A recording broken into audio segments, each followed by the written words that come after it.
Nageenyi fi ayyaanni Waaqayyoo isiniif wajjin haa ta'u. Akkam nagaatti warra sagantaa keenya arga. Sagantaan keenya guyyaarraa barsiisni keenya guyyaarraa macaafni seera uumamaa seensa macaafa qulqulluu ta'uu isaa ilaalla. Macaafni seera barreeffamaa seensa macaafa qulqulluu akka ta'e kitaaba mata dureen isaa gufuuwwan dhugaa nu jalaa dhoksan diiguun dhugaa beeknetti qabamnee jiraachuu jedhu keessatti barreessee ture. Seerri uumamaa seensa macaafotaati. Seerri uumamaa seensa macaafota hundaati. Macaafa qulqulluuti. Akkasumas seerri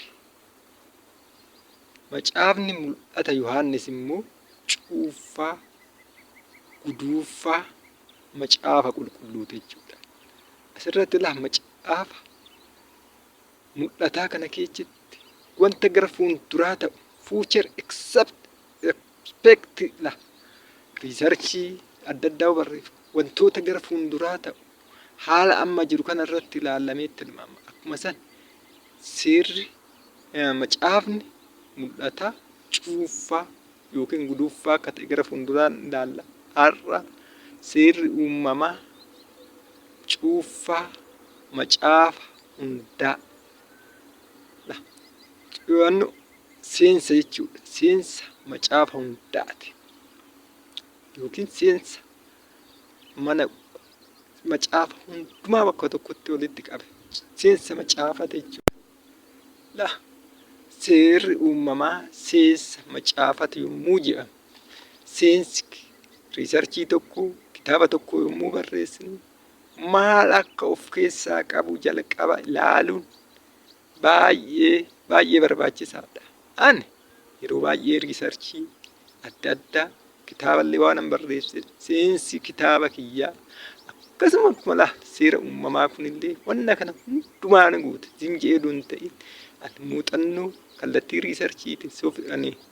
Soofteer injiinaringii yeroo irra deddeebi'ee gisee hedduu riisarchii hojjedhee ani qabxii guddaa qabaachuu baadhullee yeroo hunda akka walitti qabaa riisarchiin gisee hunda anaan hojjetama. Maaliif soofteer irratti hojjechuu pirogiraama irratti cimaa waan ta'eef gisee hunda anillee macaafni seerri uumamaa kun immoo wanna piroojeektiin kun guutu seensa keessatti wanta riisarchiin kun guutu kana malee akkaawuntiingii giseen baradhu.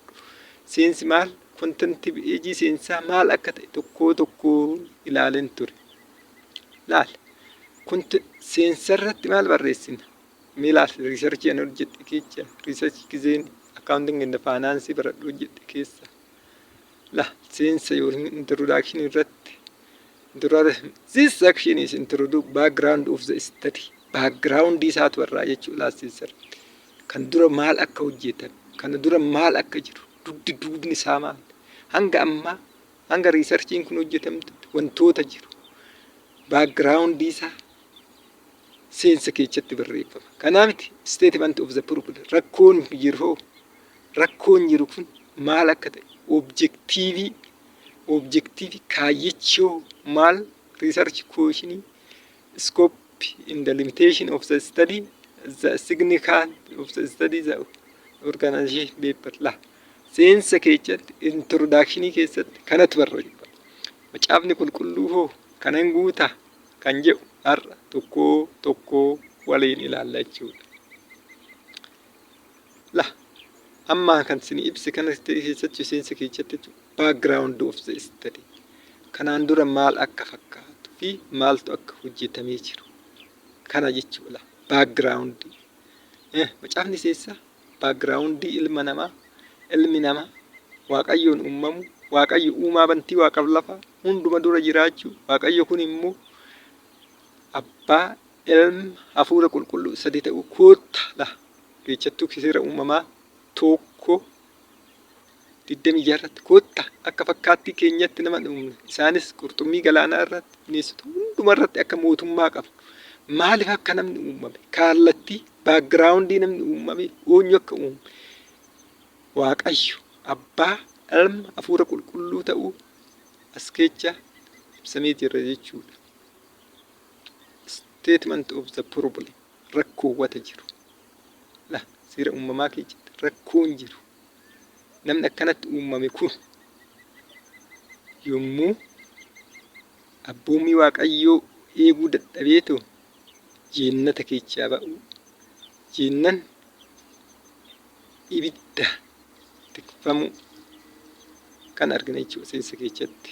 Seessa macaafichaa statement of the problem jechuun rakkoon ilma namaa cubbuu akka ta'e yakkaaf cubbuu kun lamaan rakkoo keenya maal yakkaa cubbuu yakkaa inni addaa inni hojjete sun hunduma keenya irratti muramuu inni kun immoo jannata keessa mootummaa Waaqayyoo keessa nu baase jechuudha. Hunduma keenyatti muramuu yakkaan kun ejjirraa argama. Roomee 5:8 yakka irra daddarbaan namicha tokko hundumarratti yakkaa mursiisuu hin arganne achirraa laa. Kanaaf tokko qabxii lama state of the problem rakkoon jiru cubbuu fi yakkaa kan akka ta'e. General objective kaayyoo gooroo kana keessatti immoo Waaqayyo kallattii kamiin tooftaa jannatatti mootummaa Waaqayyootti deema. Innis biyyi lafaa duraa fi namni cubbuu hojjete waan ta'eef bantii Waaqaa duraa bantii lafaa duraa cubbuu waan hojjetaniif bantii lafaa haarawaa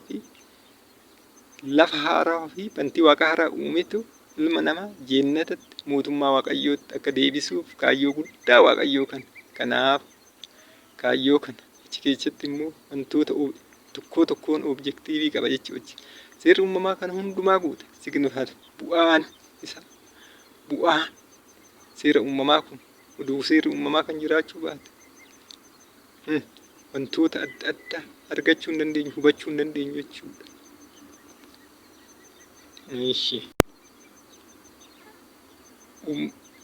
Seerri uumamaa haala riisarchii yookiin kitaabni barreeffame macaafa qulqulluu waliigaltee Waaqayyoo fi ilma namaa gidduu jiru. Macaafni qulqulluu maal waliigaltee keenya jechuudha. Background of the state kanaan dura maal akka hojjetu maal akka fakkaatu seera uumamaa kana keessa. Seerri uumamaa kun kan background ilma namaa jedha. Oduu macaafa qulqulluu keessatti seerri uumamaa kun jiraachuu baate macaafa qulqulluu hubachuu mila uumaa bantii Waaqaaf lafa Waaqayyo ta'uu Waaqayyo ilma namaa bantii lafa kan guyyaa ja'a wanna hundaa uume guyyaa torbaffaa eebbisee eebbaaf gochuu seera uumamaa kana keessaa arganna jechuudha.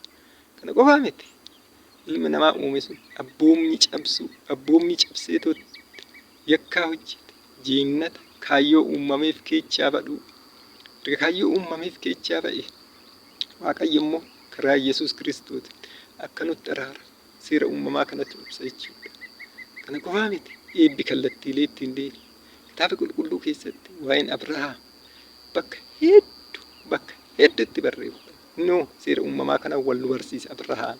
Kana qofaa miti Gomoraa fi yakka hawwatatu Gomoraa waa'ee Gomoraa fi Soodom maal akka ta'e seera uumamaa kana keessa wal nu barsiisa. Yakka hawwata cubbuu wantoota seera uumamaa kana keessatti dura wal baranneeti macaafota bal'inaa kaawwan keessatti ibsamaa deema jechuudha.